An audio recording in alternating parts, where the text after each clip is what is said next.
আসসালামু আলাইকুম প্রিয় দর্শক, আপনাদেরকে শুভেচ্ছা ও আমন্ত্রণ জানাচ্ছি চ্যানেল সংবাদে। আর এখনকার সংবাদ নিয়ে আপনাদের সাথে আছি আমি খায়রুল বাশার। বিস্তারিত সংবাদের শুরুতেই জানিয়ে দিচ্ছি ফ্রেশ আটা ময়দা সুজি সংবাদ শিরোনামগুলো। যুক্তরাষ্ট্র থেকে 25টি বোয়িং উড়োজাহাজ কেনার সিদ্ধান্ত নিচ্ছে সরকার। বাংলাদেশের ওপর আরোপিত মার্কিন শুল্ক কমানোর লক্ষ্য।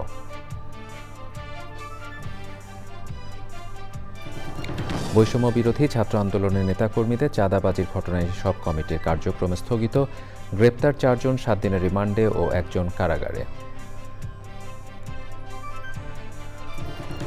গণতন্ত্র ধ্বংসকারীরা নির্বাচন বানচালে চক্রান্ত করতে পারে বলে বিএনপির আশঙ্কা। নির্বাচন কমিশনে আয় ব্যয়ের হিসাব জমা। সোমবারের মধ্যে রাজনৈতিক দলগুলোকে জাতীয় সনদের খসড়া পাঠাবে ঐকমত্য কমিশন। জুলাই মাসে আলোচনা শেষ করার আশা। এবং মাইলস্টোন ট্র্যাজেডিতে বার্ন ইনস্টিটিউটে চিকিৎসাধীনের মধ্যে 4 জনের অবস্থা আশঙ্কাজনক। আজ ছাড়পত্র পেলেন আরও 2 জন।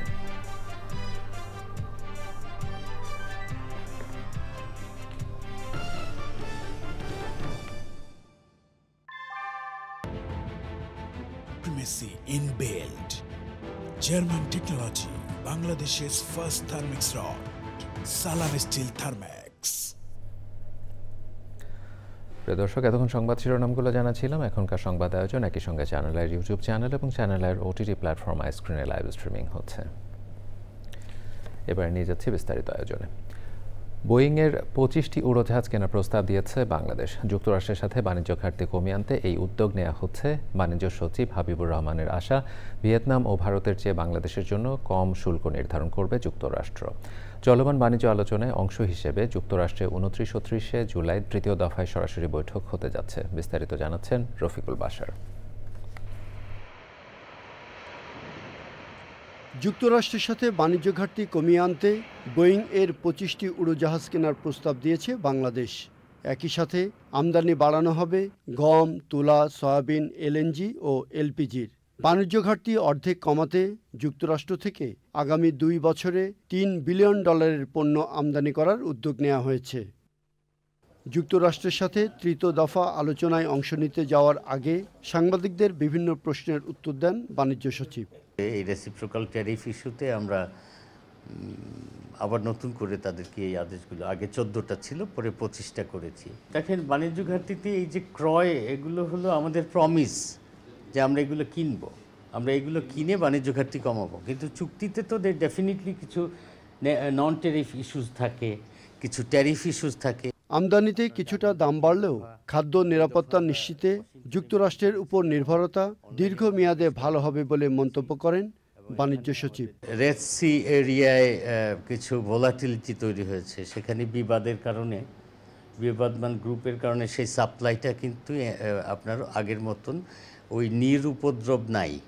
আমাদের অল্টারনেটিভ সোর্স হিসেবে আমেরিকা, কানাডার উপরে নির্ভরশীলতা বাড়ানোটা আমাদের রাষ্ট্রীয় স্বার্থে, আমাদের যে ফুড সিকিউরিটির স্বার্থে দরকার। বর্তমানে যুক্তরাষ্ট্রের বৈশ্বিক বাণিজ্য ঘাটতি প্রায় $1.30 ট্রিলিয়ন মার্কিন ডলার। এই প্রেক্ষাপটে তারা বাংলাদেশের সঙ্গে ভারসাম্যপূর্ণ বাণিজ্যে আগ্রহী বলে জানান বাণিজ্য সচিব। Rafiqul Bashar, channel I, Dhaka. বৈষম্য বিরোধী ছাত্র আন্দোলনের নেতাকর্মীদের চাঁদাবাজির ঘটনায় কেন্দ্রীয় কমিটি ছাড়া সারা দেশের সব কমিটির কার্যক্রম স্থগিত করা হয়েছে। রোববার সন্ধ্যায় শাহবাগে এক জরুরি সংবাদ সম্মেলনে এই ঘোষণা দেয়া হয়।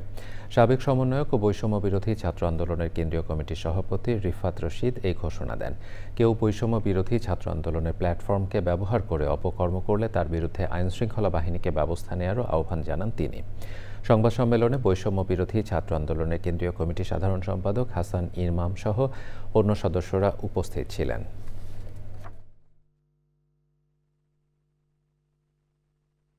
বৈষম্য বিরোধী ছাত্র আন্দোলনের কেন্দ্রীয় কমিটি ব্যতীত সারা দেশের সকল কমিটির কার্যক্রম আজকে থেকে আনুষ্ঠানিকভাবে স্থগিত করা হলো। আইনশৃঙ্খলা বাহিনীকে আমরা আহ্বান করছি, সারা দেশে আজকের এই প্রেস কনফারেন্সের পর থেকে বৈষম্য বিরোধী ছাত্র আন্দোলনের ব্যানারকে ব্যবহার করে যারা যারা কোনো প্রকার অপকর্ম করার চেষ্টা করবে, আমরা এখান থেকে স্পষ্ট জানিয়ে দিতে চাই, আপনারা তাদের বিরুদ্ধে অ্যাকশন নিন। যদি কোনো প্রকার আমাদের হেল্প নেওয়ার প্রয়োজন হয় আপনারা আমাদেরকেও জানাবেন। আমরাও আইনের প্রতি শ্রদ্ধাশীল থেকে আইনের প্রতি শ্রদ্ধাশীল থেকে আমরা আপনাদেরকে সার্বিক সহযোগিতা করার চেষ্টা করব। সাবেক সংসদ সদস্য শামী আহমেদের গুলশানের বাসায় চাঁদাবাজির অভিযোগে বৈষম্য বিরোধী ছাত্র আন্দোলনের নেতা আব্দুর রাজ্জাক রিয়াদ সহ 4 জনের 7 দিন করে রিমান্ড মঞ্জুর করেছেন আদালত। রাষ্ট্রপক্ষের আইনজীবী বলেছেন, চাঁদাবাজির মাধ্যমে জুলাই অভ্যুত্থানের স্পিরিট নষ্টে জড়িত আসামিদের পেছনে আর কারা জড়িত তা উদ্ঘাটন করা প্রয়োজন। শহীদুল্লাহ রাজুর রিপোর্ট। শনিবার সন্ধ্যায় রাজধানীর গুলশান এলাকায় সাবেক সংসদ সদস্য শাম্মী আহমেদের বাসায় চাঁদাবাজি করার সময় বৈষম্য বিরোধী ছাত্র আন্দোলনের নেতা আব্দুর রাজ্জাক রিয়াদ সহ 5 যুবককে হাতে নাতে আটক করে পুলিশ। 17 জুনের সিসিটিভি ফুটেজেও শাম্মী আহমেদের বাসা থেকে 10 লাখ টাকা নিতে দেখা যায় তাদের। দুপুরে চাঁদাবাজির ঘটনায় বৈষম্য বিরোধী ছাত্র আন্দোলনের নেতা রিয়াদ, সিয়াম, সাদাব সহ 5 জনকে আদালতে হাজির করে পুলিশ। সে সময় চাঁদাবাজির বিরুদ্ধে বিক্ষুব্ধ আইনজীবীদের তোপের মুখে পড়েন আসামিরা। রিয়াদ সহ 4 আসামির 10 দিনের রিমান্ড চেয়ে আবেদন করা হয়। অপর আসামির বয়স 16 বছর হওয়ায় তাকে কারাগারে শিশু বিকাশ কেন্দ্রে আটক রাখার আবেদন করা হয়। মামলার সুষ্ঠু তদন্তের স্বার্থে রিমান্ড আবেদনের পক্ষে যুক্তি উপস্থাপন করেন রাষ্ট্রপক্ষের আইনজীবী। তাদেরকে রিমান্ডে নিলে এই ঘটনার সাথে কারা সম্পৃক্ত, কারা মাস্টার মাইন্ড এবং এই সাদা কার কাছে যায়, তাদের এত টাকার কেন প্রয়োজন সেটা আমাদের বোধগম্য নয়। তখন মাননীয় আদালত তাদের 7 দিনের রিমান্ড মঞ্জুর করে। পুলিশ বলছে, গত 2 মাসে রাজধানীতে প্রায় 150 চাঁদাবাজির মামলা হয়েছে। মে মাসে ঢাকা মহানগরের 50টা থানায় 87টি চাঁদাবাজির মামলা রেকর্ড করা হয় এবং পরবর্তী মাসে তার মানে জুন মাসে এই সংখ্যাটা ছিল 59টি। চাঁদাবাজদের বিরুদ্ধে আমাদের যে কঠোর অবস্থান সেটা অব্যাহত রেখেছে। এই ঘটনায় কাদের সাথে যোগসাজশ রয়েছে তা খতিয়ে দেখছে police. Shahidullah Raju, channel I, Dhaka. জাতীয় অর্থনৈতিক পরিষদের নির্বাহী কমিটি একনেকের সভা অনুষ্ঠিত হয়েছে। সভায় 8,149 কোটি 38 লাখ টাকা ব্যয়ের 12টি প্রকল্প অনুমোদন করা হয়েছে। একনেকের চেয়ারপারসন প্রধান উপদেষ্টা প্রফেসর মোহাম্মদ ইউনূসের সভাপতিত্বে আজ পরিকল্পনা কমিশনের এনইসি সম্মেলন কক্ষে অনুষ্ঠিত সভায় এই অনুমোদন দেয়া হয়। অনুমোদিত 12টি প্রকল্পের মধ্যে 6টি নতুন, 4টি সংশোধিত এবং ব্যয় বৃদ্ধি ছাড়া মেয়াদ বৃদ্ধির 2টি প্রকল্প রয়েছে। সভায় উপদেষ্টা পরিষদের সদস্য এবং সংশ্লিষ্ট সচিবরা উপস্থিত ছিলেন।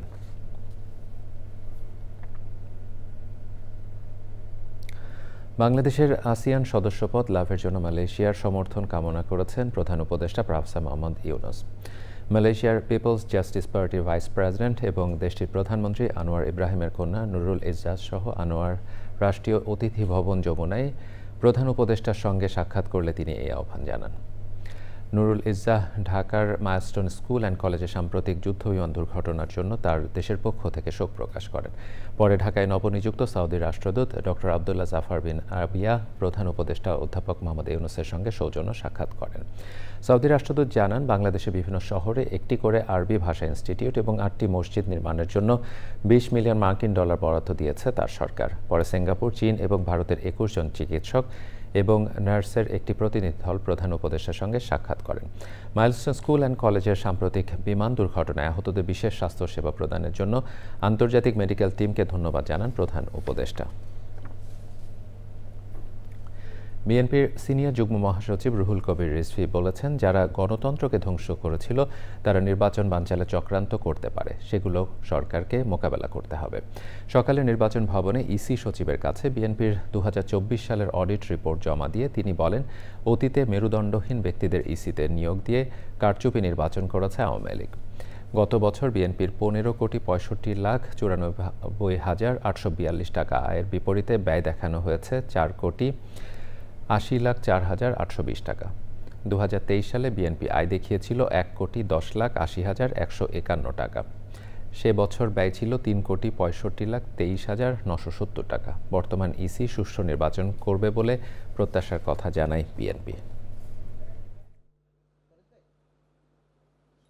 দলের মোট আয় হয়েছে 15,65,94,842 আর দলটির ব্যয় হয়েছে 4,80,00,00,000 4823, যাতে কোনো ধরনের নির্বাচন বিরোধী গণতন্ত্র বিরোধী শক্তি কোনো ধরনের চক্রান্ত যাতে করতে না পারে, সেটা তো দেখার দায়িত্ব হচ্ছে অন্তর্বর্তীকালীন সরকারের। আগামী 3 দিনের মধ্যে রাজনৈতিক দলগুলোর সাথে আলোচনা শেষ করতে চায় জাতীয় ঐকমত্য কমিশন। 9 সদস্যের পুলিশ কমিশন গঠনে রাজনৈতিক দলগুলো একমত হয়েছে। রাজনৈতিক দলগুলোর সাথে এতদিনের আলোচনার ভিত্তিতে সনদের একটি খসড়া তৈরি করেছে কমিশন। সোমবারের মধ্যে ওই খসড়া দলগুলোর কাছে পাঠানো হবে। জান্নাতুল বাকিয়া কেকা রিপোর্ট। রাজনৈতিক দলগুলোর সাথে দ্বিতীয় দফার 19তম দিনের আলোচনা। বাম দলগুলো বলছে মুক্তিযুদ্ধের চেতনা ও ভাবধারায় যে রাষ্ট্রের জন্ম ও অর্জন, এরই ভিত্তিতে 1972-এর সংবিধান রাষ্ট্র পরিচালনায় বিদ্যমান মূলনীতি পরিবর্তন না করার জোর আহ্বান জানান তারা। সংবিধানে যে 4 মূলনীতি রয়েছে সেই 4 মূলনীতি বহাল রেখে তার সাথে যুক্ত করা যেতে পারে। আমরা সংবিধানের বিদ্যমান যে 4 মূলনীতি সেটা পরিবর্তনের বিপক্ষে। পুলিশ প্রশাসনের শৃঙ্খলা ও জবাবদিহিতার স্বার্থে আপিল বিভাগের সাবেক বিচারককে চেয়ারম্যান করে স্বাধীন কমিশন গঠনের পক্ষে দলগুলো একমত হয়। সংরক্ষিত 50টি আসন রেখে আসছে নির্বাচনে 5% আসনে সরাসরি নারীদের নির্বাচনের পক্ষে মত দিয়েছে বিএনপি। মৌখিকভাবে এগ্রিড হয়ে আনতে চাচ্ছি যে এইবার যেই দল 300 আসনে মনোনয়ন দেবে তারা কমপক্ষে 5% সরাসরি মহিলাদেরকে মনোনয়ন দেবে। বিদ্যমান সংরক্ষিত 50টা থাকলে তখন 30টা আসন সহ 80-তে উন্নীত হবে। রাষ্ট্র পরিচালনায় মূলনীতিতে 5ম সংশোধনীর মাধ্যমে আল্লাহর প্রতি পূর্ণ আস্থা ও বিশ্বাস স্থাপন করার পক্ষে জামাতে ইসলাম। ইলেকশন কখন হবে এটার প্রধান দায়িত্ব ইলেকশন কমিশনের। ইলেকশন ডিক্লেয়ার করবে সরকারের সাথে সমন্বয় করে নির্বাচন কমিশন। কনস্টিটিউশন এটাই বলা আছে, এর বাইরে যাওয়ার তো সুযোগ নেই। সংস্কার, বিচার এবং জুলাই সনদ ঘোষণা নিশ্চিত করে তবেই নির্বাচনের তারিখ ঘোষণার দাবি করেছে এনসিপি। আমরা নির্বাচন চাই, কিন্তু তার আগে সংস্কার, বিচার, জুলাই সনদ, জুলাই ঘোষণাপত্র সেগুলো বাস্তবায়ন করা হবে, সেটা নিশ্চিত হয়ে তারপরেই আমরা নির্বাচনের দিকে অগ্রসর হতে চাই। জাতীয় সনদের খসড়ায় দ্রুত মতামত জানাতে রাজনৈতিক দলগুলোকে আহ্বান জানিয়েছে কমিশন। আজকের আলোচনা ততক্ষণই অব্যাহত থাকবে যতক্ষণ পর্যন্ত আমরা মনে করছি যে আলোচনাটা সফলভাবে আমরা এগিয়ে নিয়ে যেতে পারছি। জুলাই সনদ জুলাইয়ের মধ্যেই করার পাশাপাশি এর আইনগত ভিত্তি চায় জামাতে ইসলামী। জান্নাতুল বাকিয়া কেকা, চ্যানেল আই, ঢাকা।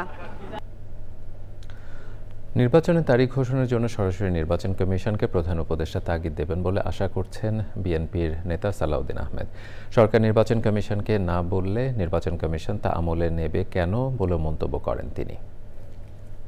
আমরা মনে করি মাননীয় প্রধান উপদেষ্টার পক্ষ থেকে অথবা ওনার কার্যালয়ের মাধ্যমে নির্বাচন কমিশনকে সেই মেসেজটা তিনি প্রদান করবেন যতক্ষণ পর্যন্ত নির্বাচন কমিশনের নির্বাচন অনুষ্ঠানের জন্য পরবর্তী জাতীয় সংসদ নির্বাচন অনুষ্ঠানের জন্য প্রতিশ্রুতি মোতাবেক লন্ডন বৈঠকের পরে আগামী ফেব্রুয়ারির প্রথমার্ধের পয়লা সপ্তাহে যে নির্বাচন অনুষ্ঠানের জন্য একটা সম্মতি দিয়েছেন সেই বিষয়ে সুনির্দিষ্ট নির্দেশনা বা মেসেজ নির্বাচন কমিশনে প্রদান করবেন। এটা যতক্ষণ পর্যন্ত কমিউনিকেট না হচ্ছে নির্বাচন কমিশনের কাছে ততক্ষণ পর্যন্ত অন্যের সাথে যারা আলাপ আলোচনার মাধ্যমে এটা জানতে পেরেছে সেটা প্রকৃতপক্ষে ইলেকশন কমিশন ফলো করবে না।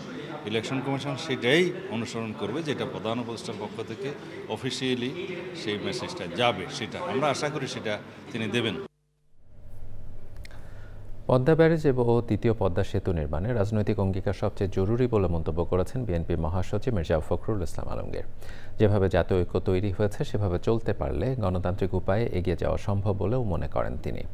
তবে বিশিষ্টজনেরা বলেছেন দেশের স্বার্থ রক্ষার যে কোনো কাজে সাহসী ও দক্ষ রাজনৈতিক নেতৃত্ব ছাড়া সামনে এগোনো সম্ভব নয়। শাকির আদনানের রিপোর্ট। রাজধানীর ব্র্যাক সেন্টারে ফারাক্কা ব্যারেজ ও বাংলাদেশের সংকট, পদ্মা ব্যারেজ ও বাংলাদেশের সম্ভাবনা, দ্বিতীয় পদ্মা সেতুর আবশ্যিকতা নিয়ে সেমিনার। অর্থনীতিবিদ ও বিশেষজ্ঞরা বলেন জনগণের জোরালো দাবি ও রাজনৈতিক সদিচ্ছা ছাড়া কোনো কাজই সফল হবে না। প্রথম হচ্ছে টেকনিক্যাল, এবং এই টেকনিক্যাল বিষয়টা টেকনিক্যাল লোকের হাতে ছেড়ে দেন।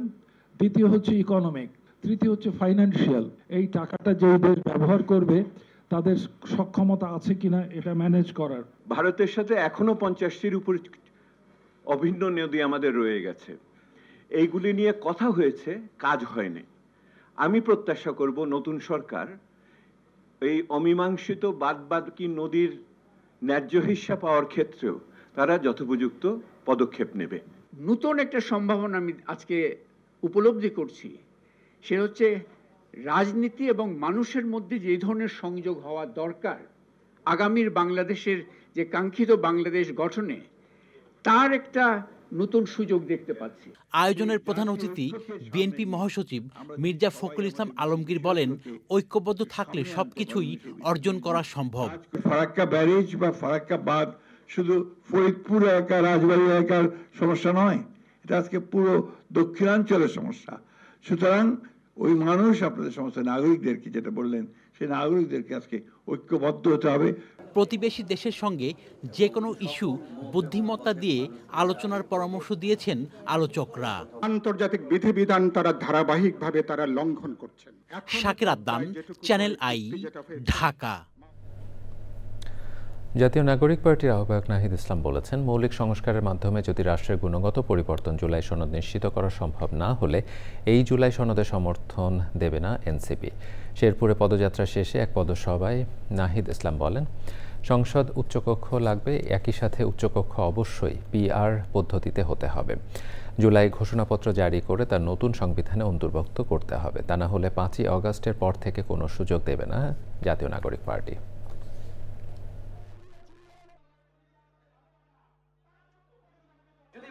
সংস্কার না হয়, যদি রাষ্ট্রের গুণগত পরিবর্তন এই জুলাই সনদের মাধ্যমে না নিশ্চিত করা সম্ভব না হয়, তাহলে এই জুলাই সনদে জাতীয় নাগরিক পার্টি সমর্থন দিবে না।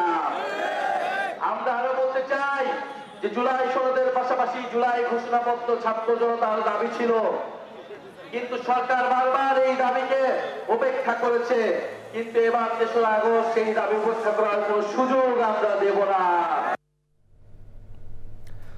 বিমান বিধ্বস্তে দুঃসহ স্মৃতি কাটিয়ে শিক্ষার্থীদের দ্রুত ক্লাসে ফেরাতে কাজ করছে মাইলস্টোন স্কুল অ্যান্ড কলেজ কর্তৃপক্ষ। স্কুলে খোলা হয়েছে কাউন্সেলিং সেন্টার, সামনাসামনি এবং মোবাইল ফোনে শিক্ষার্থীদের মানসিক অবস্থার খোঁজ নিচ্ছেন শিক্ষকরা।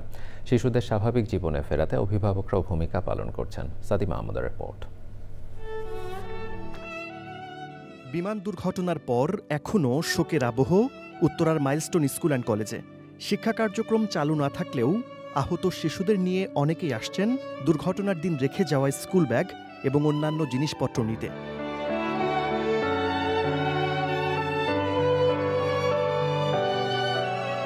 দুর্ঘটনার পর থেকে শিশুরা মানসিকভাবে বিধ্বস্ত। অভিভাবকরা চেষ্টা করছেন দ্রুত শিশুরা যেন স্বাভাবিক জীবনে ফিরতে পারে। এখানে ক্লাস করব বা কীভাবে, সেটাও একটা টেনশনের বিষয়। ওদের মানসিক অবস্থা খুব দুর্বল হয়ে আছে আর কি। বুঝতে পারতেছি না যে আসলে কবে ক্লাসে ফিরবে। দেখি ম্যাডামরা দিছে, মেসেজ দিছে যে 3 তারিখ থেকে শুরু করবে। এখন এখানে দেবো নাকি কোনো স্কুলে দেবো, এখনো কিছু নেওয়া হয়নি। স্কুল কর্তৃপক্ষ সব ধরনের চেষ্টাই করছে শিশুদের মানসিক অবস্থার উন্নতিতে। স্কুলেই খোলা হয়েছে কাউন্সেলিং সেন্টার। সব টিচারদেরকে বলা আছে মোটিভেট করতে, আমরা ওই কাজগুলোই করতেছি। গার্জেনের সাথে কথা বলতেছি, বা ওই ছেলের কোনো খারাপ অবস্থায় পড়তেছে কিনা বা ও মেন্টালি শক হয়েছে কিনা, এগুলো আমরা বাই ফোনে সবার সাথে কথা বলতেছি। যদি কেউ বলে যে আমার একটু অসুবিধা হচ্ছে, দেন তাকে স্পেশালভাবে ডেকে নিয়ে কথা বলা হচ্ছে। মঙ্গলবার থেকে সীমিত পরিসরে ক্লাস শুরুর কথা জানিয়েছে কর্তৃপক্ষ। তবে পুরোদমে ক্লাস চালু হতে আরও কিছুটা সময়ের প্রয়োজন বলছেন শিক্ষার্থীরা। Sadi Mahmud, Channel I, Dhaka. Milestone ট্র্যাজেডিতে অগ্নিদগ্ধ হয়ে জাতীয় বার্ন অ্যান্ড প্লাস্টিক সার্জারি ইনস্টিটিউটে চিকিৎসাধীন 36 জনের মধ্যে আজ 2 জন রিলিজ পেয়েছে। তাদের একজন উদ্ধার অভিযানে অংশ নেয় তরুণ কাজী আমজাদ সাইদ ও অন্যজন স্কুল স্টাফ সবুজা বেগম। এ নিয়ে বার্ন ইনস্টিটিউট থেকে রিলিজ পেল 4 জন। আইসিইউতে চিকিৎসাধীন 4 জনের অবস্থা আশঙ্কাজনক বলে জানিয়েছে কর্তৃপক্ষ। লাইলা নওশিনের রিপোর্ট। মাইলস্টোন ট্র্যাজেডিতে নিজের জীবন বাজি রেখে শিশুদের বাঁচাতে যারা প্রাণপণ প্রচেষ্টা চালিয়েছেন তাদের একজন উত্তরার অ্যারোনটিক্যাল ইঞ্জিনিয়ারিং বিশ্ববিদ্যালয়ের শিক্ষার্থী 20 বছর বয়সী কাজী আমজাদ সাইদ। অগ্নিদগ্ধ স্কুল ভবন থেকে শিশুদের উদ্ধার কাজে অংশ নেওয়া চাঁদপুরের ছেলে সাইদের শ্বাসনালী ক্ষতিগ্রস্ত হয়েছিল আগুনে। চিকিৎসা শেষে বার্ন ইনস্টিটিউট থেকে আজ ছুটি পেলেন তিনি। আরেকজন মাইলস্টোন স্কুলের স্টাফ সবুজা বেগম। যিনি প্রাণপ্রিয় শিক্ষার্থীদের জীবন বাঁচাতে বাজি রেখেছিলেন নিজের জীবন। 50 বছর বয়সী এই নারীও আজ ছুটি পেলেন বার্ন ইনস্টিটিউট থেকে। মাইলস্টোন ট্র্যাজেডিতে জাতীয় বার্ন অ্যান্ড প্লাস্টিক সার্জারি ইনস্টিটিউটে বর্তমানে চিকিৎসাধীন 34 জন। এদের মধ্যে গুরুতর অবস্থায় মৃত্যুর সাথে লড়াই করছে 13 শিশু। দুপুরে ব্রিফিংয়ে বিস্তারিত জানান ইনস্টিটিউটের পরিচালক। এই মুহূর্তে আমাদের আইসিইউতে আছে মোট 4 জন পেশেন্ট এবং ভেন্টিলেশনে আছে আমাদের এর মধ্যে 2 জন রোগী। আর আমাদের মেল এইচডিউতে আছে 3 জন রোগী, ফিমেল এইচডিউতে আছে 6 জন রোগী, পোস্ট অপারেটিভ ওয়ার্ডে আছে 8 জন রোগী এবং কেবিনে আমাদের 12 জন রোগী। এর মধ্যে আমাদের ক্রিটিক্যাল কন্ডিশনে আছে আমাদের 4 জন রোগী, যেটা গতকালকেও ছিল, এবং সিভিয়ার কন্ডিশনে আছে আমাদের 9 জন রোগী। গতকালকে সিভিয়ার থেকে ক্রিটিক্যাল স্টেজে অর্থাৎ একটু খারাপ স্টেজে গেছে 2 জন রোগী। জাতীয় বার্ন ইনস্টিটিউটে চিকিৎসাধীন 34 জনের মধ্যে 28 জন শিশু এবং 6 জন প্রাপ্তবয়স্ক। Laila Nowshin, channel I, Dhaka. বন্যপ্রাণী সংরক্ষণে পুরস্কারপ্রাপ্ত শিক্ষার্থীদের ছাত্রবলয় গঠিত হবে বলে জানিয়েছেন পরিবেশ উপদেষ্টা সৈয়দা রিজওয়ানা হাসান। বিকেলে রাজধানী বন ভবনে মাসব্যাপী বৃক্ষমেলা সমাপনী ও পুরস্কার বিতরণ অনুষ্ঠানে তিনি আরও বলেন, বৃক্ষমেলা শুধু গাছ বিক্রির স্থান নয়, এটি পরিবেশ সচেতনতা বৃদ্ধিরও এক মহৎ উদ্যোগ। মেলায় অংশগ্রহণকারীরা প্রকৃতির প্রতি ভালোবাসার শক্তিশালী বার্তা দিয়েছেন বলে উল্লেখ করেন তিনি। এবারে বৃক্ষমেলায় 14 কোটি 79 লাখ টাকার 16,91,423টি গাছের চারা বিক্রি হয়েছে। 25 জুন থেকে 27 জুলাই পর্যন্ত অনুষ্ঠিত জাতীয় বৃক্ষ মেলায় 112টি স্টল ছিল।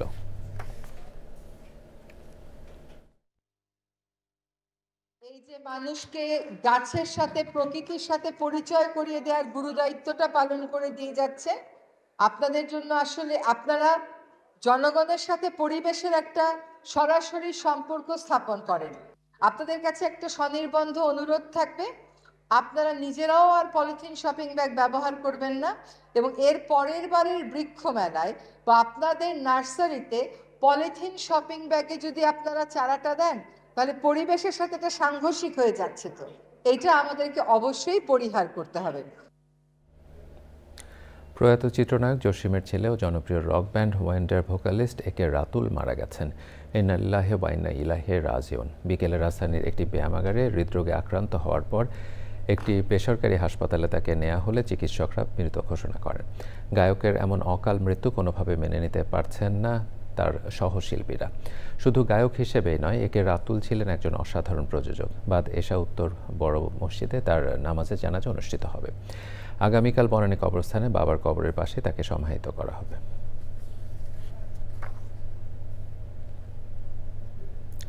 এবারে আই স্পোর্টস।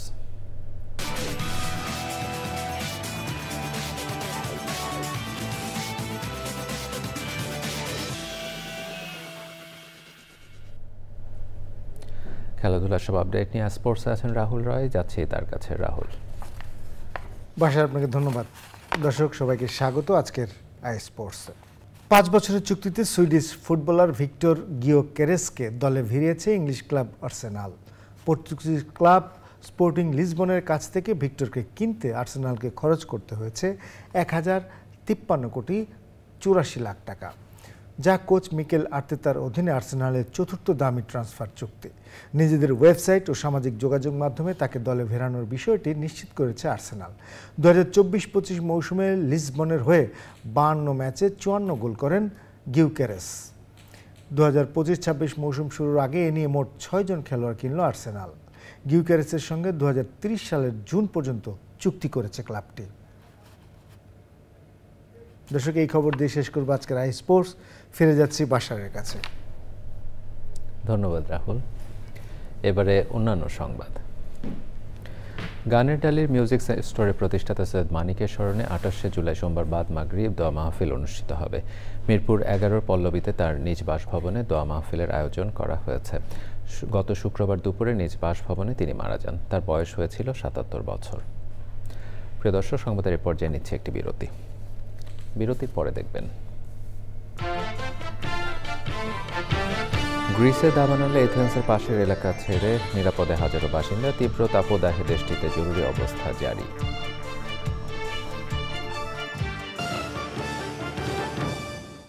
জুলাই বিপ্লবে সক্রিয় ভূমিকা থাকা প্রবাসীদের ভোটাধিকার নিশ্চিত করার ক্ষেত্রে এখনো স্পষ্ট রোডম্যাপ বা গাইডলাইন প্রকাশ করা হয়নি। এমন অভিযোগ জানিয়ে আগামী 14 আগস্টের মধ্যে ভোটার তালিকায় প্রবাসীদের অন্তর্ভুক্ত করার প্রক্রিয়ার রোডম্যাপ ঘোষণা সহ 3 দফা দাবি উত্থাপন করেছে জাতীয় নাগরিক পার্টির প্রবাসী উইং। দলের কেন্দ্রীয় কার্যালয়ে এক সংবাদ সম্মেলনে 3 দফা দাবি তুলে ধরে নেতারা বলেন, দেশের অর্থনীতিতে বড় ভূমিকা রাখা প্রবাসীদের নির্বাচনে অন্তর্ভুক্ত করতে হবে। 14 আগস্ট এর মধ্যে রোডম্যাপ প্রকাশিত না হলে 15, 16 ও 17 আগস্ট প্রতিবাদ কর্মসূচিরও ঘোষণা দিয়েছে দলটি। সিরাজগঞ্জের রবীন্দ্র বিশ্ববিদ্যালয়ের স্থায়ী ক্যাম্পাস না থাকায় ব্যাহত হচ্ছে শিক্ষা কার্যক্রম। শিক্ষক শিক্ষার্থীদের পড়তে হচ্ছে নানা বিড়ম্বনায়। স্থায়ী ক্যাম্পাসের দাবিতে ঢাকা পাবনা মহাসড়ক অবরোধ করে বিক্ষোভ করেছেন রবীন্দ্র বিশ্ববিদ্যালয়ের উপাচার্য সহ শিক্ষক, শিক্ষার্থী, কর্মচারী, কর্মকর্তা এবং বিভিন্ন সামাজিক ও রাজনৈতিক সংগঠনের নেতাকর্মীরা। তাহফিমুল ইসলামের রিপোর্ট। দীর্ঘ 9 বছরও স্থায়ী ক্যাম্পাস পায়নি বিশ্বকবি রবীন্দ্রনাথ ঠাকুরের স্মৃতিবিজড়িত সিরাজগঞ্জের কবির নামে প্রতিষ্ঠিত রবীন্দ্র বিশ্ববিদ্যালয়। এই বিশ্ববিদ্যালয় অনেক দিন আগে পাশ হয়েছে। ভাড়া ভবনে কোনো রকম একাডেমিক ও প্রশাসনিক কর্মকাণ্ড চলছে। বিশ্ববিদ্যালয়ের পূর্ণাঙ্গ সুবিধা পাচ্ছে না শিক্ষার্থীরা। নেই আবাসিক হল ও খেলার মাঠ। স্থায়ী ক্যাম্পাসের দাবিতে সড়ক অবরোধের পাশাপাশি বিভিন্ন কর্মসূচি পালন করেছে শিক্ষার্থী, শিক্ষক ও কর্মকর্তা কর্মচারীরা। মানববন্ধন ও বিক্ষোভ করেছে জামায়াতে ইসলামী শাহজাদপুর উপজেলা শাখা, শাহজাদপুর সচেতন নাগরিক ফোরাম ও রবীন্দ্র বিশ্ববিদ্যালয়ের প্রতিষ্ঠার স্বপ্নদ্রষ্টা প্রফেসর নাসিম উদ্দিন মালিথা পরিষদ। সকালে শাহজাদপুরে বেসিক বাস স্ট্যান্ডে আলাদাভাবে ঢাকা পাবনা মহাসড়কের কর্মসূচি পালন করা হয়। মানববন্ধনে বক্তারা বলেন, শিক্ষা মন্ত্রণালয় থেকে 519 কোটি টাকার প্রকল্প পাঠানো হলেও একনেকে অনুমোদন দেওয়া হচ্ছে না। একনেকে প্রকল্পটি অনুমোদন দেওয়া না হলে কঠোর কর্মসূচি দেওয়ার ঘোষণা দেন তারা। মানববন্ধনের পর ঢাকা পাবনা মহাসড়কে অবরোধ করে বিক্ষোভকারীরা। তাফহিমুল ইসলাম, চ্যানেল আই। এবারে নিটল টাটা আন্তর্জাতিক সংবাদ।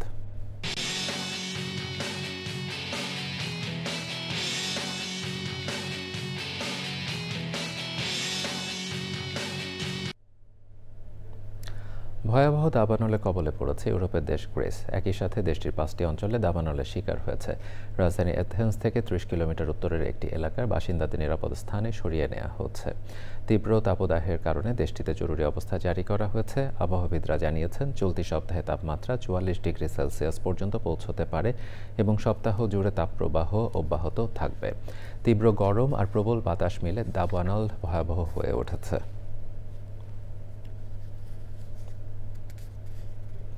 এবারে আইসক্রিন সাংস্কৃতিক সংবাদ।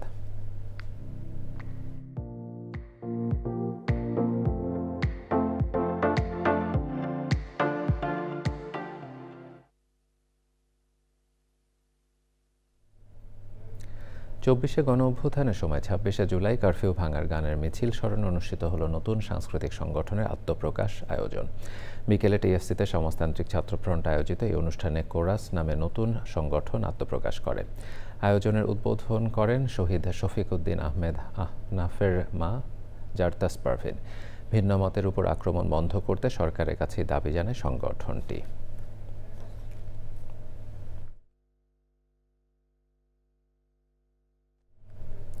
এবারে কৃষি সংবাদ।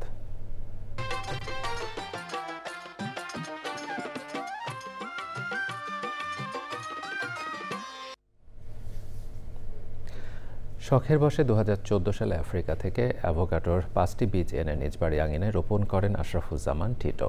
ফলন ভালো ও দাম বেশি পাওয়ায় পর্যায়ক্রমে 40 শতক জমিতে গড়ে তুলেছেন অ্যাভোকাডো বাগান। জেলায় এই ফলের চাষ দ্রুত ছড়িয়ে পড়বে বলে আশা করছে কৃষি বিভাগ। নড়াইল প্রতিনিধিদের পাঠানো তথ্য ভিডিও চিত্রে আল মুকসিদের রিপোর্ট। আমি 2013 সালে আফ্রিকার কঙ্গো মিশনে যাই, দেখি ওদের জাতীয় ফল হচ্ছে অ্যাভোকাডো। 5টা বীজ নিয়ে আসলাম। আনার পরে আমি আমার এই বাড়িতেই 5টা বীজ রোপণ করলাম। 5টা বীজই 5টা চারা হয়েছে। নড়াইল সদর উপজেলার মাইজপাড়া ইউনিয়নের মাগুরা গ্রামের বাসিন্দা আশরাফুজ্জামান টিটো। তার 40 শতক জমিতে গাছগুলোতে ঝুলছে সবুজ বর্ণের ফল। দেখতে অনেকটা নাশপাতি ও পেয়ারা আকৃতির, তবে দেখতে পেয়ারার আকৃতির হলেও এটি বিদেশি ফল অ্যাভোকাডো। 18 সালের থেকে আমার 3 গাছে ফল আসা শুরু করে। তখন আমি বিক্রি করতে পারিনি, আমার মনে হয় 3-4 মণ ফল হয়েছে। 19 সালে আমি যোগাযোগ করে ঢাকা সুপার শপে গুলশানে আমি ফল বিক্রি করা শুরু করলাম। তো তারপরে দেখলাম যে এই ফল অনেক লাভজনক, কারণ আম কাঁঠাল এগুলোর থেকে অনেক বেশি দাম পাওয়া যায়, পাইকারি 400-500 টাকা কেজি পাওয়া যায়। সুপারফুড খ্যাত এই ফল জনপ্রিয় হয়ে উঠছে স্থানীয় কৃষকদের কাছেও। লাভবান চাষ, এটা দেখে আমি উদ্বুদ্ধ হয়েছে করার জন্য। অ্যাভোকাডো ফল চাষ জেলায় দ্রুত সম্প্রসারিত হবে বলছে কৃষি বিভাগ। যারা শিক্ষিত তরুণ বেকার রয়েছেন তারা যাতে উচ্চ মূল্যের যে সকল ফসল রয়েছে এরকম অ্যাভোকাডো, রামবুটান সহ অন্যান্য যে ফল রয়েছে সেই ফসলগুলো চাষ করেও যেন তারা লাভবান হতে পারেন। আশরাফুজ্জামান টিটোকে দেখে শিক্ষিত যুবকদের মধ্যেও অ্যাভোকাডো চাষে আগ্রহ বাড়বে বলছে সংশ্লিষ্টরা।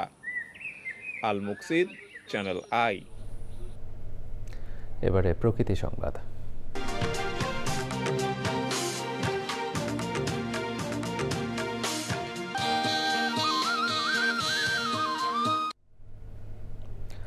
ব্যবসা বাণিজ্য, শিক্ষা ও সংস্কৃতিতে এগিয়ে থাকা শরীয়তপুরের ডামুডা পৌরসভার উন্নয়ন অগ্রযাত্রায় বড় বাধা দুর্বল ড্রেনেজ ও বর্জ্য ব্যবস্থাপনা। আবর্জনা সরাসরি নদীতে ফেলায় মারাত্মক দূষণের কবলে জয়ন্তী নদী। নাগরিক সেবার মান উন্নয়নে পরিকল্পিত বর্জ্য ব্যবস্থাপনা ও নদী রক্ষার দাবি জানিয়েছেন পৌরবাসী। শরীয়তপুর প্রতিনিধি SM মজিবুর রহমানের রিপোর্ট। 1997 সালে গঠিত ডামুড্ডা পৌরসভাকে 2016 সালে প্রথম শ্রেণীতে উন্নীত করা হয়। তবে পরিকল্পিত ড্রেনেজ ও বর্জ্য ব্যবস্থাপনা এবং ডাম্পিং স্টেশন না থাকায় স্থানীয় সব ময়লা আবর্জনা ফেলা হচ্ছে জয়ন্তী নদীতে। এই জায়গায় যে পচা ময়লাগুলা ফেলা, এগুলা পচা যে গন্ধ হয়, এতে আমরা বাড়ি ঘরে অনেক সময় থাকতে পারি না। আমাদের বাজারে মানুষ যারা যাতায়াত করে তারা স্বাস্থ্য ঝুঁকিতে পড়তেছে, আমরা এর থেকে মুক্তি চাই। পর্যাপ্ত পরিমাণে ড্রেনেজ ব্যবস্থা না থাকার কারণে বাজারের যত বর্জ্যগুলো আছে ফেলা হচ্ছে জয়ন্তী নদীতে। দ্রুত ডাম্পিং স্টেশন নির্মাণ সহ আধুনিক বর্জ্য ব্যবস্থাপনার দাবি বিশিষ্টজনদের। জয়ন্তী নদীর এবং এই পানিগুলো নষ্ট হচ্ছে, এই পরিবেশ নষ্ট যেন না হয় এজন্য প্রশাসনের কাছে আমাদের দাবি। এই জয়ন্তী নদীর পাড়ে এই এলাকার সবাই ময়লা আবর্জনা স্তূপ করে রেখে এই নদীটিকে দূষিত করছে। এই এলাকার স্বাস্থ্য ঝুঁকি যাতে আমরা কমিয়ে আনতে পারি বা আমরা নিরাপদে থাকতে পারি সেই প্রত্যাশা সবার কাছে। নদী দূষণ রোধ ও পরিকল্পিত বর্জ্য ব্যবস্থাপনায় পদক্ষেপের আশ্বাস উপজেলা প্রশাসনের। ডামুড্ডা উপজেলার বর্জ্য ব্যবস্থাপনা এবং বাজার এবং নদী দূষণ প্রতিরোধে আমরা কার্যকর ব্যবস্থা গ্রহণ করছি এবং সেই ব্যবস্থা আমাদের প্রক্রিয়াধীন রয়েছে। পরিবেশ সুরক্ষায় পরিকল্পিত বর্জ্য ব্যবস্থাপনায় সংশ্লিষ্ট কর্তৃপক্ষ দ্রুত কার্যকর পদক্ষেপ নেবে এমনটাই আশা পৌরবাসীর। জয়ন্তী নদীকে দূষণের হাত থেকে রক্ষায় সংশ্লিষ্ট কর্তৃপক্ষ দ্রুত কার্যকর পদক্ষেপ নেবে এমনটাই দাবি সকলের। ডামুড্ডার জয়ন্তী নদীর পাড় থেকে SM Mojibur Rahman, Channel I. মেহেরপুরে 7 দিনের বৃক্ষ মেলা শুরু হয়েছে। উপলক্ষে বর্ণাঢ্য শোভাযাত্রা বের করে মেহেরপুর জেলা প্রশাসন ও বন বিভাগ। শোভাযাত্রাটি শহরের প্রধান সড়ক প্রদক্ষিণ করে জেলা প্রশাসকের কার্যালয়ের সামনে গিয়ে শেষ হয়। সেখানে বৃক্ষমেলা উদ্বোধন করেন জেলা প্রশাসক সিফাত মেহনাজ। বিভাগীয় বন কর্মকর্তা রেজাউল আলমের সভাপতিত্বে আলোচনা সভায় ছিলেন স্থানীয় সরকারের ভারপ্রাপ্ত উপপরিচালক তরিকুল ইসলাম, অতিরিক্ত পুলিশ সুপার আব্দুল করিম, উপজেলা নির্বাহী কর্মকর্তা খায়রুল ইসলাম সহ সংশ্লিষ্টরা। ফলদ, বনজ ও ঔষধি গাছের সমাহার নিয়ে মেলায় 17টি স্টল অংশ নিয়েছে। সিলেটের কোম্পানিগঞ্জের উপজেলা ধলাই সেতু রক্ষার অবৈধ বালু উত্তোলন বন্ধের দাবিতে মানববন্ধন ও প্রতিবাদ সভা করেছে ধরিত্রী রক্ষায় আমরা, সুরমা রিভার ওয়াটারকিপার ও এলাকাবাসী। কর্মসূচিতে বক্তারা বলেন, ধলাইয়ের পূর্ব পাড়ের প্রায় 1.5 লক্ষ মানুষের যাতায়াতের একমাত্র মাধ্যম এই সেতু। কিছু দুষ্কৃতকারী সেতুর পিলারের গোড়া থেকে ড্রেজার মেশিন দিয়ে বালু উত্তোলন করে ধ্বংসের দ্বারপ্রান্তে নিয়ে গেছে সেতুটি। সেতু রক্ষায় অবিলম্বে বালু উত্তোলন বন্ধের আহ্বান জানান বক্তারা। কর্মসূচিতে নদীর তীরবর্তী এলাকাবাসী সহ বিভিন্ন শ্রেণী পেশার মানুষ অংশ নেন। এবারে ঢাকা ব্যাংক PLC বাণিজ্য সংবাদ।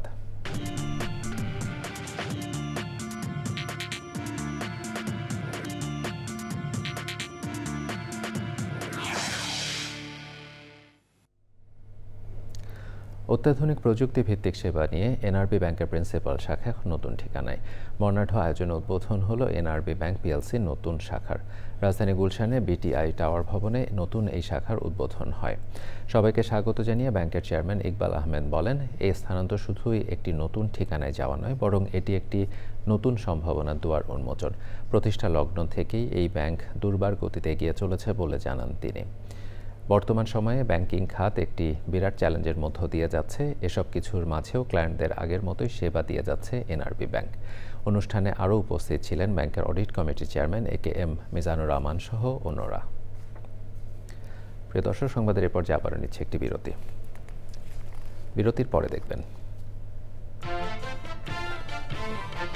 জুলাই গণ অভ্যুত্থানের মামলায় অনেক নির্দোষকেও আসামি করা হয়েছে বললেন স্বরাষ্ট্র উপদেষ্টা। শীঘ্রই তদন্ত প্রতিবেদনের কাজ শেষ করার নির্দেশ।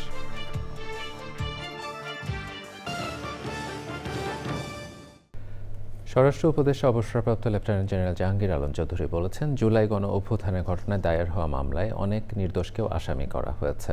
তিনি জানান, শীঘ্রই সব মামলার তদন্ত প্রতিবেদন তৈরির কাজ শেষ করতে ব্যবস্থা নেওয়া হয়েছে।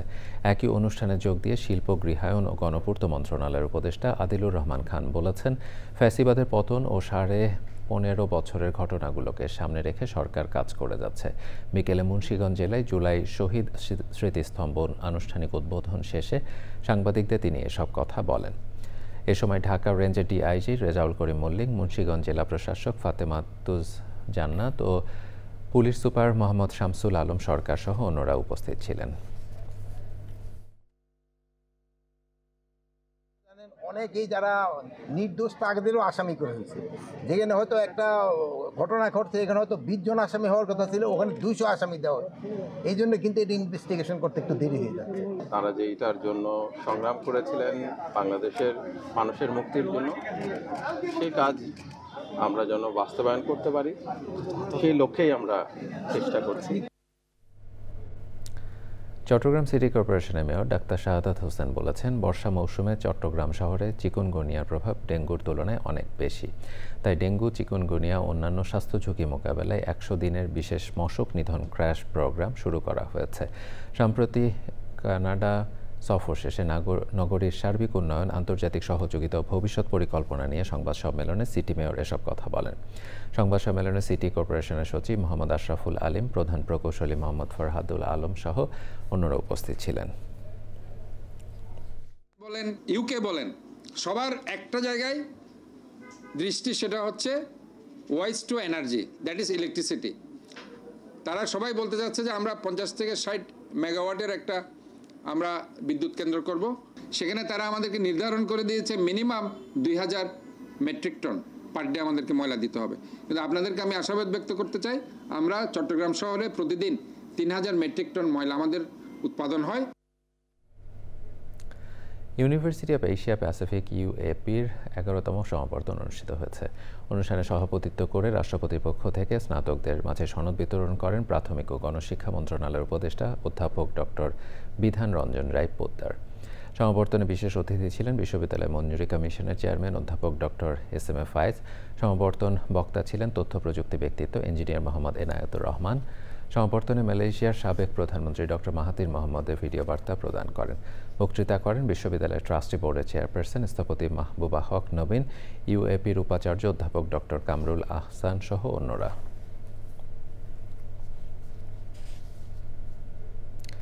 11 আগস্টের মধ্যে সড়ক পরিবহন আইন 2018 বিভিন্ন ধারা সংশোধন সহ 8 দফা দাবি জানিয়েছে বাংলাদেশ সড়ক পরিবহন মালিক শ্রমিক সমন্বয় পরিষদ। এ সময়ের মধ্যে দাবি বাস্তবায়ন না হলে 12 আগস্ট সকাল 6টা থেকে 3 দিন পরিবহন ধর্মঘটের ঘোষণা দিয়েছে তারা। জাতীয় প্রেস ক্লাবের সংবাদ সম্মেলনে লিখিত বক্তব্য পাঠ করেন বাংলাদেশ সড়ক পরিবহন মালিক সমিতির মহাসচিব মোহাম্মদ সাইফুল আলম। তিনি বলেন, সড়ক পরিবহন মালিক শ্রমিকদের সমস্যার সমাধানে সরকার তাদের দাবিগুলো মেনে নিলে পরিবহন খাতে শৃঙ্খলা আসবে। বিষয়টি নিষ্পত্তির জন্য সরকারের প্রতি বিনীত অনুরোধ জানাইতেছি। অন্যথায় আগামী 12ই আগস্ট সকাল 6টা থেকে 15ই আগস্ট সকাল 6টা পর্যন্ত 72 ঘন্টা সকল প্রকার বাণিজ্যিক পরিবহন, বাস, ট্রাক, কভার্ড ভ্যান, পণ্যবাহী পরিবহন ও হালকা যানবাহন চলাচল বন্ধ থাকিবে। রংপুরের তিস্তা বিশ্ববিদ্যালয়ে নবীনবরণ অনুষ্ঠিত হয়েছে। শিল্পকলা একাডেমি মিলনায়তনে উপাচার্য অধ্যাপক ডক্টর আবুল কাশেমের সভাপতিত্বে অনুষ্ঠানে প্রধান অতিথি ছিলেন তিস্তা বিশ্ববিদ্যালয়ের বোর্ড অব ট্রাস্টিজের চেয়ারম্যান আশরাফুল আল আমিন। বক্তৃতা করেন treasurer Sanjib Chowdhury, vice chairman Bithi Afroz, Mojim Hossain Sarkar, সদস্য সচিব রবিউল ইসলাম মৃদুল সহ অন্যরা। এ সময় শিক্ষা পদ্ধতির আধুনিকীকরণের মাধ্যমে শিক্ষার্থীদের লেখাপড়ায় মনোযোগ বৃদ্ধি নিয়ে আলোচনা করেন বক্তারা। দর্শক, সংবাদ শেষ করছি ফ্রেশ আটা, ময়দা, সুজি। সংবাদ শিরোনামগুলো আরও একবার জানিয়ে দিয়ে। যুক্তরাষ্ট্র থেকে 25টি বোয়িং উড়োজাহাজ কেনার সিদ্ধান্ত নিচ্ছে সরকার। বাংলাদেশের উপর আরোপিত মার্কিন শুল্ক কমানোর লক্ষ্য।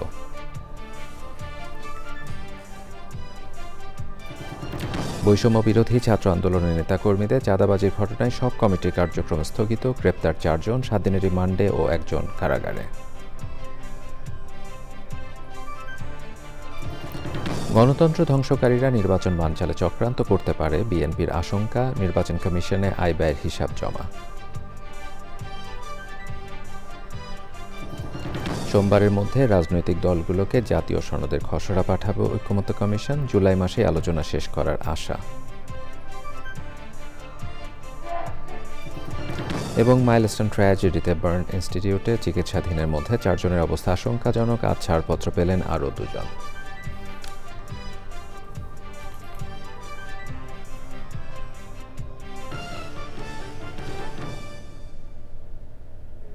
প্রিয় দর্শক, এতক্ষণ চ্যানেলের সংবাদের সাথে থাকবার জন্য সকলকে ধন্যবাদ জানিয়ে বিদায় নিচ্ছি। শুভেচ্ছা।